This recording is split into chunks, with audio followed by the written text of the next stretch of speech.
और वो भाइयों और बहनों करते रहे। यानी कि एक मदारी का खेल चलता रहा, मदारी डमरू बजाता रहा और जो हमारे अंधभगत हैं, जो बंदर हैं, वो फुदुक फुदुक फुदुक फुदुक के नाच दिखाते रहे पूरे बनारस में। और कितना बड़ा हमारे प्रधानमंत्री ने झूठ बोला है, यह मैं आप लोगों को बता रहा हूं। लेकिन मैं आप लोगों से गुजारिश कर रहा हूं कि आप लोग लगातार इस वीडियो को ग्रुपों में शेयर करते रहें, इनवाइट करते रहें, और अगर आपके अंदर हिम्मत है तो अपनी टाइमलाइन पे शेयर करते रहें, लोगों को जोड़ते रहें। अंधभगत यहां से दूर रहेंगे तो ज्यादा बढ़िया होगा। क्रांतिकारी साथी जो किसानों के बेटे हैं, जो मजदूरों के बेटे हैं और जो नौजवान साथी हैं, वो जुड़े रहें, अंधभगत दूर रहें। जब प्रधानमंत्री जी वहां भाषण दे रहे थे तो बड़ी बड़ी लच्छेदार बातें कर रहे थे और उन्होंने कहा कि हम बनारस के अंदर जब आए तो हमने ओवर ब्रिज बनवा दिया। जब ओवर ब्रिज की बात आई, अरे प्रधानमंत्री जी, वह आपका ओवर ब्रिज जिसे कि आपने राफेल की तरह बिना एक्सपीरियंस वालों को टेंडर दिया था, वह जब गिरता है वहां पे बनारस पे जब पुल का हिस्सा, तो वहां हजारों लोगों की जो है घायल होते हैं और सैकड़ों लोग मौत की नींद सो जाते हैं। यह है आधुनिक विकास आपका बनारस का। उसके बाद हमारे प्रधानमंत्री जी यहीं तक नहीं रुके, वे धर्म का अफीम भी लोगों को पूरी तरीके से सुंघाने की कोशिश किया। उन्होंने कहा कि हमने जो बनारस की सड़क बनवाई है, अब कांवरियों को आने जाने के लिए बड़ा अच्छा सुविधा मिल गया। मिला कि नहीं मिला? तो अंधभगत क्या बोले? मिल गया है, मिला है। उसके बाद उन्होंने कहा कि यह सड़क जो है ये प्रयागराज तक आपको कुंभ मेले में ले जाएगी। अरे प्रधानमंत्री जी, जिसके अंदर आस्था होगी, जिसको जाना होगा, तो वह सड़क नहीं देखता है, लोग पैदल चले जाते हैं। प्रधानमंत्री जी, उस समय आपका सड़क कहां था? उस समय आपकी रेल कहां थी जब यही बनारस के किसानों के बेटे गुजरात से चलकर इस लॉकडाउन में लाठी खाते हुए पैदल आ रहे थे बनारस में? उस समय आपका कहां था विकास? उस समय आप यही नहीं रुके, आपने एयरपोर्ट की भी चर्चा की और आपने क्या कहा कि बनारस के अंदर जो एयरपोर्ट का काम बहुत तेजी से चल रहा है दुनिया को जोड़ने के लिए, और इलाहाबाद में भी एयरपोर्ट बन गया।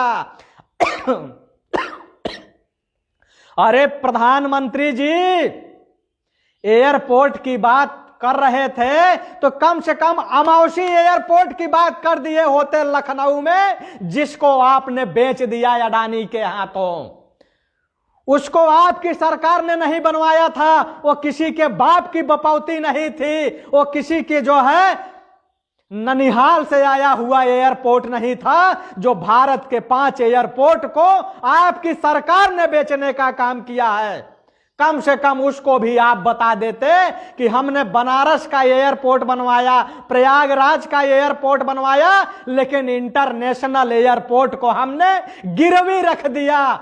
उसको गिरवी रख दिया। गिरवी कोई भी चीज तब रखी जाती है जब जिस माँ का बेटा, जिस बाप का बेटा नाजायज औलाद पैदा होता है, तो वह जो है घर की संपत्ति को गिरवी रखने का काम करता है। तो कम से कम बता दिए होते कि हमने देश की रेलवे स्टेशनों को बेचने का काम किया, हमने 5-5 एयरपोर्ट बेचने का काम किया, और आपने मान्यवर दिल्ली का लाल किला भी बेचने का काम किया। वह भी आपका विकास था। कम से कम उसे भी दिखा देते और उसे भी बता देते। उसके बाद हमारे प्रधानमंत्री जी यही नहीं रुकते हैं। हमारे प्रधानमंत्री जी कहां तक जाते हैं यह मैं आप लोगों को बताऊंगा। 9 पॉइंट पे बात करूंगा, 9 पॉइंट पे। लेकिन इससे पहले आप लोगों से मेरी गुजारिश है कि आईटी सेल वाले लगातार रिपोर्ट कर रहे हैं, आप इस वीडियो को शेयर करें। इस वीडियो को शेयर कैसे करेंगे?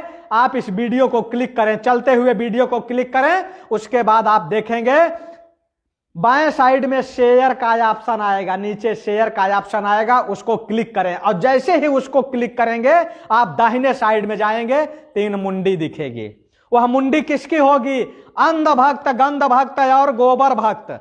उस मुंडी पे जैसे क्लिक करेंगे ग्रुप आ जाएगा और बारी बारी से आप ग्रुपों में शेयर करते चले जाएं। धड़ाधड़ धड़ाधड़ आप शेयर करिए। जितना जल्दी लोगों को जोड़ लेंगे उतना जल्दी हम आपको फिर आगे बात रखना शुरू करेंगे। आप टाइमलाइन पे शेयर करते जाएं, ग्रुपों में शेयर करते जाएं, लोगों को इनवाइट करते जाएं। अगर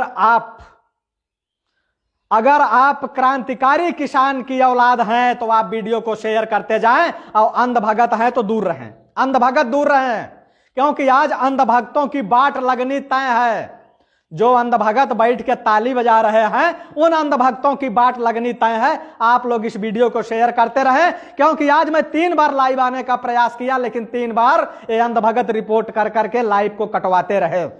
उसके बाद प्रधानमंत्री जी ने क्या कहा जानते हैं? भाइयों और बहनों, हमने बनारस को ऐसा इंटरनेशनल एयरपोर्ट से जो जोड़ा है कि बनारस की सब्जी सऊदी और दुबई पहुंच गई। कितना बड़ा झूठ, कितना बड़ा झूठ, कितना बड़ा फरेब कि सोच लीजिए कि जो सऊदी और दुबई में आज भारत का नागरिक फंसा हुआ है वह भारत में आने के लिए कितनी पापड़ बेल रहा है, यह किसी से छुपा नहीं है।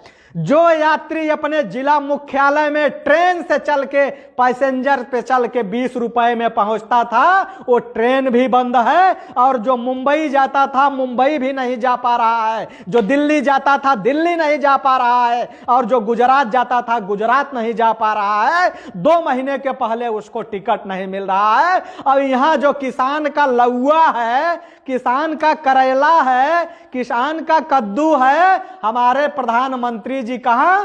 दुबई भेज रहे हैं, दुबई पहुंच रहा है। यानी ऐसा लग रहा है कि जैसे विजय माल्या, मेहुल चौकसी, विक्रम कोठारी, ललित मोदी ये देश का खजाना जो लूट के भागे हैं, ऐसा लगता था, ऐसा उनके भाषण से प्रतीत होता है कि बनारस की सब्जी यही लोग हैं जो दुबई और इंग्लैंड जाके सेटल हो गए हैं। अरे प्रधानमंत्री जी, इतना झूठ मत बोलिए। देश के लोगों को सब कुछ पता है, सब जानते हैं। उसके बाद इन्होंने क्या कहा?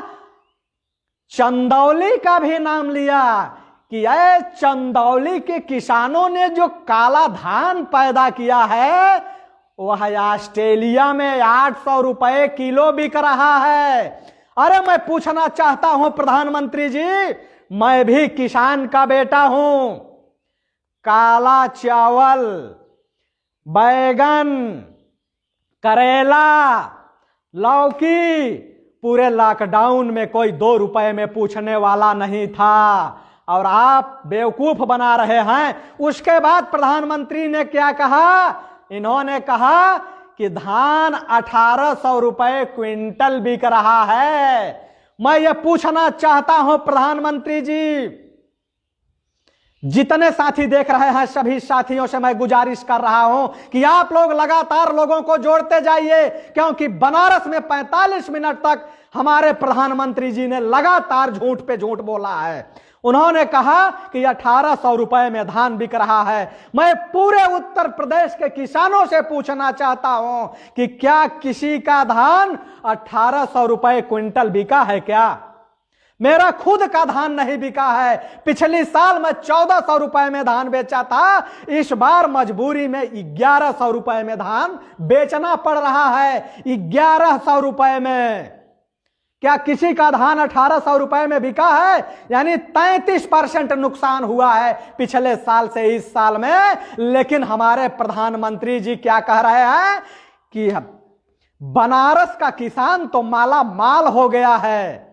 ऐसा लगता है कि बनारस के जितने किसान थे वो सारे के सारे अडानी और अंबानी का जितनी संपत्ति है वो सब खरीद लेंगे चंद्र मिनट में, वो सब खरीद लेंगे। उसके बाद प्रधानमंत्री ने एक बात और कही जो कि वह भी झूठ ही है। उन्होंने कहा कि 77,000 करोड़ रुपए हमने सिंचाई योजना में लगा दी। आप लोगों से मैं पूछना चाहता हूं कि क्या आपके यहां कोई ट्यूबवेल चल रहा है क्या? जितने भी पुराने ट्यूबवेल लगे थे सरकारी, क्या आपके गांव का कोई नलकूप चल रहा है? एक भी नलकूप नहीं चल रहा है। लेकिन 77,000 करोड़ रुपए का घोटाला हो गया।